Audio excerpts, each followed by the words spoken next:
Bonjour les enfants, on se retrouve pour la correction de tous les exercices du mardi 22 septembre 2020. On va commencer avec le français. Donc, il y avait l'exercice 1, page 8. Nous l'avons fait en classe, mais je vous ai quand même mis la correction. Alors, il fallait lire le texte et compter le nombre de phrases. Donc, il y a 6 phrases, d'accord? Il y a 6 phrases. Ensuite, il fallait recopier la première phrase. Donc regardez, la première phrase, on voit que c'est « Devant la montée rapide des eaux, tous se réfugient dans la grange ». Elle se termine là. Ensuite, il fallait recopier la troisième phrase. Donc la troisième phrase, là une phrase, deux phrases parce qu'il y a un point. Ah, ici commence la troisième phrase. À tout moment, on s'attend à ce que la grange se brise en deux. Et ensuite, il fallait recopier la cinquième phrase. Donc là, on est à la 3, 4, 5. 100 fois, elle rejaillit comme un bouchon des profondeurs de l'enfer. Donc voilà, hein, on voit ici. Ensuite, il fallait faire l'exercice 3, page 9. Il fallait remettre les groupes de mots dans l'ordre pour écrire des phrases. Donc par exemple, au cirque, nous allons demain après-midi. Cela donne, demain après-midi, nous allons au cirque. Pourquoi? Parce que demain, on sait que c'est le premier mot parce qu'il y a une majuscule et on sait que au cirque, c'est le dernier mot parce qu'il y a un point. D'accord? Par exemple, une glace, nous prendrons mon frère et moi à l'entracte. On sait que mon frère et moi, ça va être le premier groupe de mots parce qu'il y a une majuscule à mon. Ensuite, on sait que à l'entracte, ça va être le dernier groupe de mots parce qu'il y a un point. Donc, mon frère et moi, nous prendrons une glace à l'entracte. Regardez. Mon frère et moi, nous prendrons une glace à l'entracte. Et enfin, salut le public, les musiciens sous les applaudissements. Donc, on sait que les musiciens, c'est le premier groupe de mots parce qu'il y a un L majuscule. Sous les applaudissements, on sait que c'est le dernier groupe de mots parce qu'il y a un point. Donc, les musiciens saluent le public sous les applaudissements. D'accord ? Voilà, ici, nous avons la phrase. Ensuite, l'exercice 4, page 9, était facultatif. Donc, à partir de chaque série de mots, écris une phrase. Donc, on l'a ici. On sait que le va être le premier mot parce qu'il a une majuscule. On sait que R va être le dernier mot parce qu'il y a un point. Donc, le trapéziste vole dans les airs. D'accord ? Le trapéziste vole dans les airs. Ensuite, en lion, le saute, le cercle, feu, dans. On sait que le, celui-ci va être le premier mot parce qu'il a une majuscule. Et on sait que feu va être le dernier mot parce qu'il y a un point. Donc, le lion saute dans le cercle en feu. Le lion saute dans le cercle en feu, ici. Et enfin, la dernière phrase, pour vampire se déguise en Kevin Halloween. Alors, ici, on a deux majuscules. Mais est-ce que ça veut dire quelque chose? Halloween pour se déguise vampire en Kevin. Non. Donc, Kevin, ça va être le sujet. Kevin, ça va être celui qui va faire l'action. Donc, Kevin se déguise en vampire pour Halloween. Et là, ils ont oublié le point. Donc, nous, en recopiant la phrase, on met bien le point. D'accord?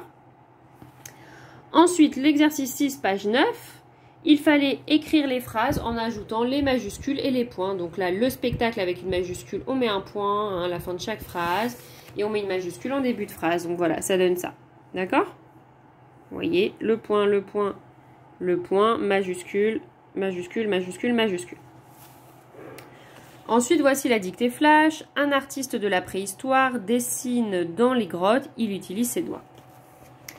Ensuite, il fallait faire l'exercice en rapport avec la lecture du texte 4 de Nasreddin. Donc, Nasreddin. Où se trouve Nasreddin? Nasreddin se trouve dans la basse-cour. D'accord? Question 2. Quel animal essaie-t-il d'attraper? Donc, il essaie d'attraper une poule. D'accord? Ensuite, comment est la cage? Il fallait entourer le petit garçon à une cage en osier. D'accord? Question 4. Où emmène-t-il ces volatiles? Il les emmène au marché. Question 5. Il fallait dessiner tout ce qu'il y avait dans la cage et faire une phrase pour expliquer ton dessin. Donc là, il fallait dessiner 5 poules et un coq. Donc je dessine 5 poules et un coq. Que porte l'âne? L'âne porte Mustapha Nasreddin 5 poules et un coq. Ok? Donc ça, c'était tout pour le français. Ensuite, il y avait des mathématiques. Donc, les mathématiques, on l'a fait ensemble, c'était lire l'heure. Donc, nous allons voir les exercices. Quelle heure est-il? Donc là, il est 9 h. Regardez, 9 h 25. Là, quelle heure il est? On voit 7 h 10. Quelle heure il est? On voit que la grande aiguille, elle est sur le 11, 11 h 20. Écrit de deux façons différentes l'heure indiquée sur ces horloges. Donc, là, par exemple, on voit qu'il est 5 h 45. Mais 5 h 45, c'est aussi 6 h moins le quart. D'accord? Vous voyez, ça va être bientôt 6 h, mais il manque un quart d'heure pour arriver à 6 h. Et là, on a 8 h 40 minutes. Et c'est aussi 9 h moins 20. Parce que ça veut dire qu'il manque 20 minutes. Vous voyez, la grande aiguille, elle doit faire encore 20 minutes pour arriver ici et pour que ce soit 9 h. Donc, comme je vous l'ai expliqué, mais ça, c'est quelque chose qu'on va réexpliquer la semaine prochaine. En France, les heures du matin jusqu'à midi, on dit il est 1 h, 2 h, 3 h, 4 h, 5 h, 6 h, 7 h, 8 h, 9 h, 10 h, 11 h, 12 h. Et à partir de 1 h de l'après-midi, nous on continue. Il est 13 h, 14 h, 15 h, 16 h, 17 h, 18 h, 19 h, 20 h, 21 h, 22 h, 23 h, minuit. Donc 8 h 15 le matin, ça correspond à 20 h 15 le soir, l'après-midi. 10 h 45, ça correspond le soir à 22 h 45. 20 h 50 le soir, ça correspond à 8 h 50 le matin. 6 h 30, c'est 18 h 30. 23 h 45, c'est 11 h 45. 9 h 40, c'est 21 h 40. 3 h 20, c'est 15 h 20. D'accord? Et enfin, il y avait des sciences. Donc, comment naissent les animaux? Là, on avait la naissance d'un anon, naissance d'oiseaux, d'une tortue, de coccinelle et d'un agneau. Donc là, ce qu'il fallait faire, c'était regroupe les animaux qui ont des modes de naissance proches et explique ce qui caractérise chacun des groupes créés. Donc, regardez. Moi, j'ai fait le tableau. Groupe 1, j'ai mis l'âne et le mouton. Groupe 2, j'ai mis les oiseaux, les tortues, les coccinelles. Dans le groupe 1, j'ai mis l'âne et le mouton ensemble parce que les bébés, ils naissent directement du ventre de la maman. Ils sortent directement du ventre de la maman. Alors que pour les oiseaux, les tortues, les coccinelles, les mamans, elles pondent des œufs. D'accord? Il fallait ensuite donner des exemples d'autres animaux du même groupe. Donc là, par exemple, le chien. Aussi, il naît directement du ventre de sa mère. Le chat, le cheval, la girafe, c'est pareil. Tous les bébés, ils naissent directement du ventre de leur mère. Les crocodiles, les araignées, les grenouilles, les iguanes, tout ça, toutes les mamans, elles pondent des œufs. D'accord? Donc, grâce à la vidéo et à la petite leçon qui était écrite ici, les animaux vipares naissent d'une éclosion des œufs. Donc, on sait que les oiseaux, les tortues, les coccinelles sont des ovipares. Et l'âne, le mouton, le chien, le chat, le cheval, la girafe sont des vivipares. Et ensuite, il fallait faire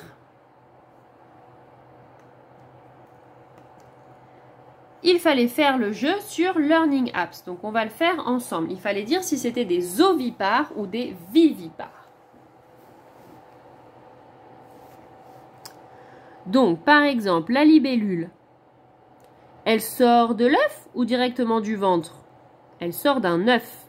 Le dinosaure, est-ce qu'il pond des œufs ou le bébé il naissait directement? Ah, c'est une bonne question ça. Moi, je dis des œufs. L'ours, oh bah directement, le bébé ours, il sort directement de la maman. Le crocodile, de l'œuf. La crevette, de l'œuf. L'hippopotame, du ventre de sa maman? L'homme. Hein? Nous, les hommes, quand on fait des bébés, on sort directement du ventre de notre maman. La sangsue des œufs. Le phoque, le bébé il naît directement. Le poisson, des œufs. La poule, des œufs. La salamandre, des œufs.